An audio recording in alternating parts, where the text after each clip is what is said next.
Welcome to the lecture 5 in the R module of the course Data Science for Engineers. In the previous lectures we have seen how to create data frames, how to access rows and columns of a data frames, how to add rows and columns to an existing data frame, and so on. Here we will look at more sophisticated operations on data frames such as recasting and joining of data frames. In this lecture we are going to first define what is recasting of a data frame means, why do one need to recast the data frames, how the recasting can be done in two steps using melt and cast command, how the recasting can be done in a single step using recast command, and how to join two data frames using left join, right join and inner join functions of the dplyr package in R. Let us first see what is recasting of data frames means. Recasting is a process of manipulating a data frame in terms of its variables. Why do one wants to recast the data frames? The answer is recasting helps in reshaping the data, which could bring more insights on the data when it is seen from the different perspective. Let us take a data frame which is created in the last lecture. Let's say we have the data frame named PD, which has column name, month, blood sugar and blood pressure. So now you want to convert this data frame into the other form which is shown below, where you have blood sugar and blood pressure as the variables of importance to you, and this involves an operation which is called recasting. This recasting is demonstrated using an example here. So in order to do recasting, we have to have a data frame which is the following, which is shown in the screen. To create this data frame, you can use the code that is displayed in the screen, this one, and when you use this code and execute this, you will see the data frame which is shown here. Since we have the data frame now, we can see how to recast the existing data frame into the form which we want. Let us see an example to demonstrate this, how to recast the data frame into another form using two steps. First one is melt and the second one is cast. This is the data frame you have. When you want to use melt and cast commands to recast the data frame, you need to identify what are called identifier variables and measurement variables of your data frame. The rules for identifying these identifier variables are, most of the discrete type variables can be identifier variables, most of the numeric variables can be measurement variables, and there are certain rules for the measurement variables such as categorical and date variables cannot be measurement variables. So the key idea is, from the data frame you have to identify what are called identifier variables and what are called measurement variables. Once you have identified these identifier variables and measurement variables, you are ready to do the melt operation, which we are going to see now. This melt command is available in the reshape2 library. Here is the first time we are loading another library to perform some operations. In the pre-course material, we have given you how to install packages, and this library command helps you to load the packages that are already installed. And this is the syntax of the melt command. For the melt command, you have to give the data frame as first argument, and you have to specify what are the identifier variables in your data frame, and you have to also specify what are the measurement variables in your data frame. And these are the default variable and value arguments that are generated when the melt command is executed. To do this melting operation, we can use this code. We first have to load this library reshape2, which contains this functions melt and cast. So the syntax we have seen: melt, you need to pass the data frame which you want to melt, and you have to also specify what are the identifier variables in that data frame you are passing, what are the measurement variables that you are passing. Once you do this, the initial data frame will become like this. What it has done is, since this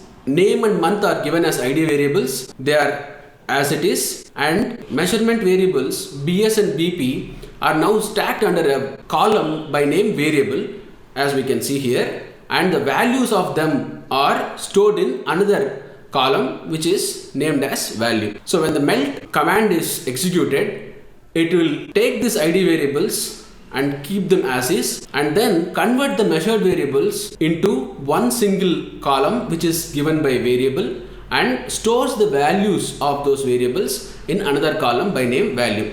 That's what when you say in this syntax variable.name is variable and value.name is value means. So the columns which carries this measurement variables is named as variable, and which holds the values of those measurement variables is named as value. So this is the first step: identify variables and measurement variables of the data frame and use the melt command to melt the data frame to get to this structure. Next step is the cast. Since we are using data frame here, we use the function dcast. This dcast function is also available in Reshape 2 library. The syntax for dcast is as follows. The dcast command takes in the data frame which you want to decast, and the formula which we will explain for this case what it is, and value.var. So you have to specify the columns from which the values to be taken from when you are decasting. Let us see the example for our case. Here you have a data frame df which you are already melted. Now you are creating another data frame df2 by using dcast command. This is the data frame which you are passing, that is df, and this is the formula. What does it say? I want to have this variable and month as constant because we want blood sugar and blood pressure to be your variables of importance, and then you have to convert the name variable into 2 columns, or how many ever columns depending upon the number of categories in the name. That is what this formula explains. Columns variable and month remain as it is, and the categories in the name becomes new variable. We have 2 categories in this example which are Sam and Sendil, and they will become the new columns that are new variables, and the values for those variables has to be picked from the column value. That is what this value.variable suggests. Once this operation is done, if you print the data frame, this is how you will get the data frame in your required format. So you have this melted data frame. From this, when you apply dcast function, you pass in this data frame and you say variable and month are the ones which you want to have it as constant, that are the left side of the formula, and to the right of the formula you have name. So in this name column we have 2 categories, Sam and Sendil, and those will be created as 2 new columns, and the values for those columns has to be taken from the value column of the melted data frame. That is how the cast command works. Now let us see how to do this recasting in a single step. So recasting can be performed in a single step using recast function. The syntax for this is as follows.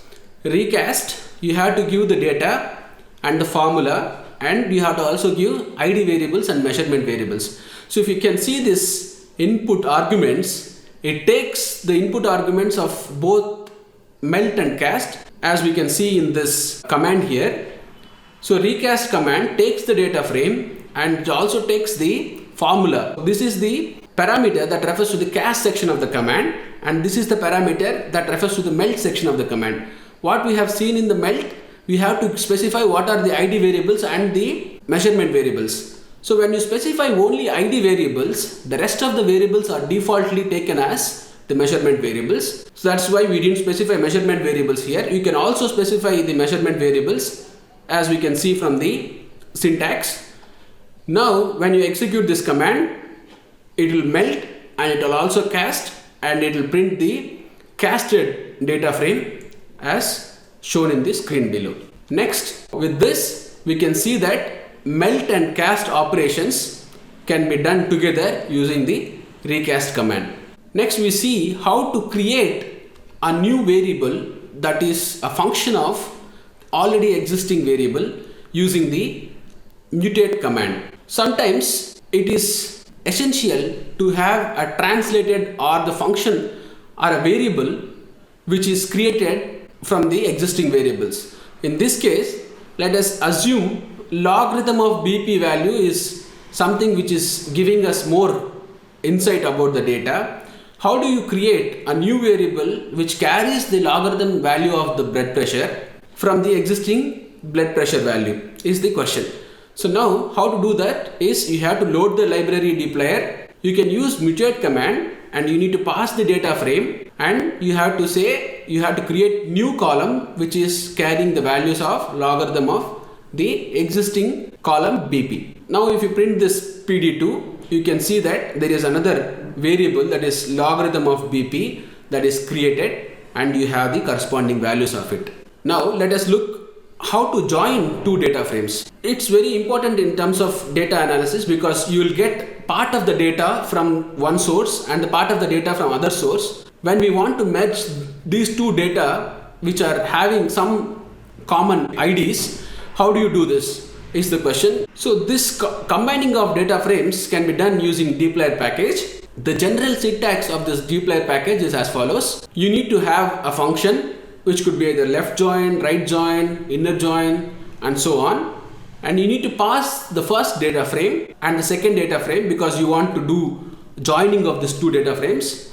And you have to specify by which ID variable you have to join this two data frames. So here the ID variable is common to both data frames. That means you have to have that variable in the both data frames which you want to combine, and this variable provides the identifiers for combining the two data frames. And the nature of combination depends upon the function that is being used.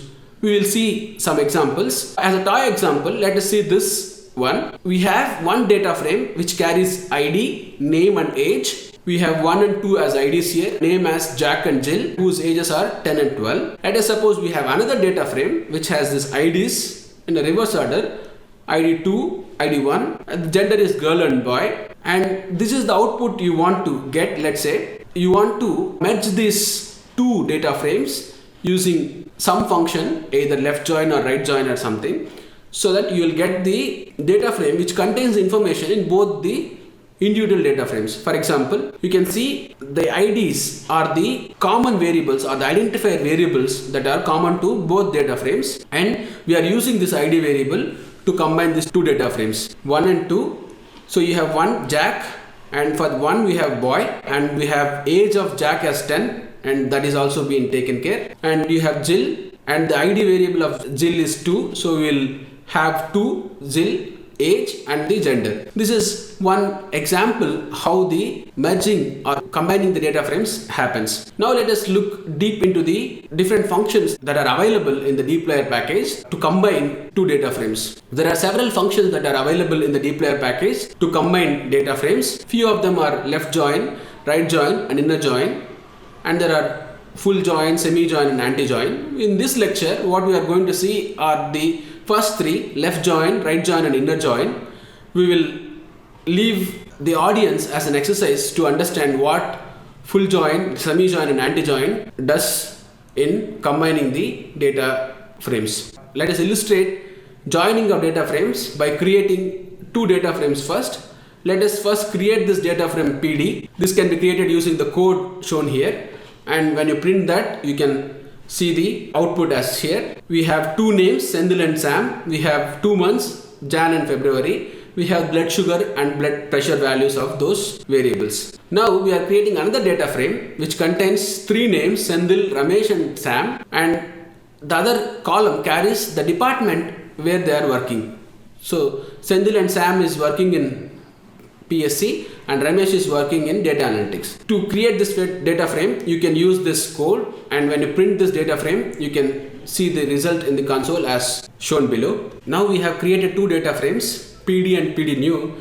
Let us look at how left join works when you want to combine these two data frames, PD and PD new. Left join joins matching rows of data frame 2 to the data frame 1 based on the ID variables. From the syntax, we can see that function data frame 1 and data frame 2 is the syntax we have, and you have to specify the ID variable as the last argument. So now if you want to left join data frame 1 which is PD and data frame 2 which is PD new, what it takes as a reference is the data frame 1 which is PD, and now it matches the rows of the data frame 2 which is Senthil, Ramesh and Sam, and sees in the data frame 2 what is matching with the name variables in the data frame 1.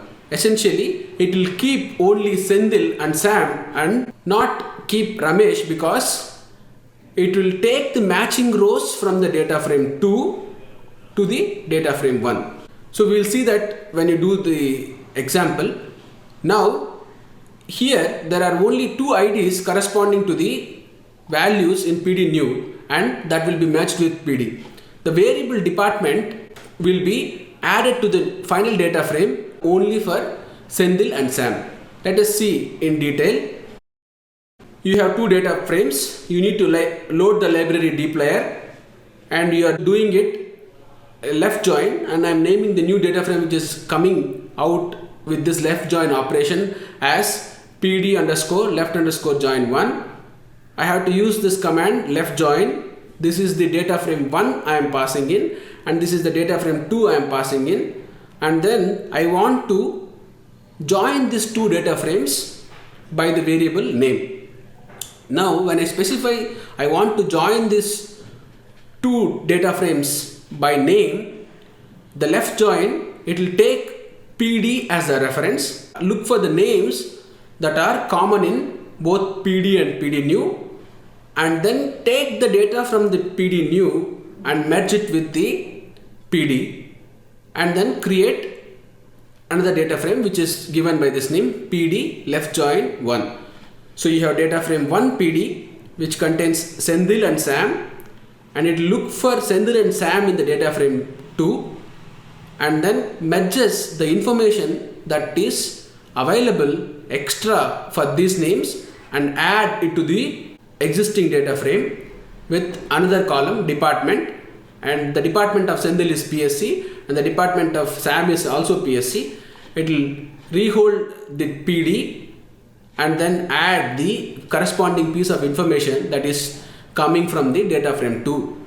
Now let us look at the right join.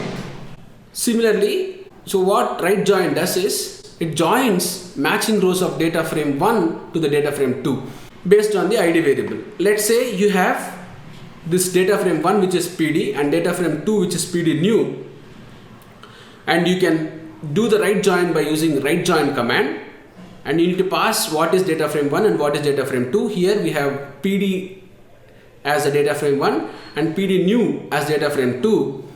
Now what does it take is, it will take the PD new as the reference data frame and try to match the rows which are present in the PD new and look for a match in the PD. We have Senthil and Sam that are matching in the PD also, and it will keep this Ramesh now because the reference is this data frame. So you'll have Senthil, Ramesh and Sam, but for Ramesh you don't have month, blood sugar and blood pressure values which are replaced by NAs when the merging operation is done. You can change the order in which you pass the data frames, and you can see that if you change the order, you pass the data frame 1 as PD new and data frame 2 as PD, you can observe that the output is similar to the left join because now the reference variable here is PD. When you are using PD as a reference data frame, even though you are doing this right join operation, the operation is similar to left join because your PD is the reference in the right join here.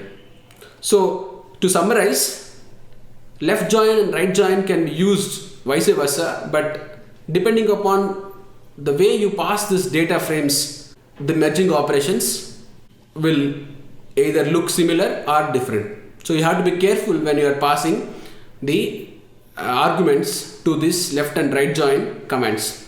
Now let us see what inner join does. Inner join merges and retains those rows with the IDs present in the both data frames. Now you have data frame 1 which is PD new, you have data frame 2 which is PD.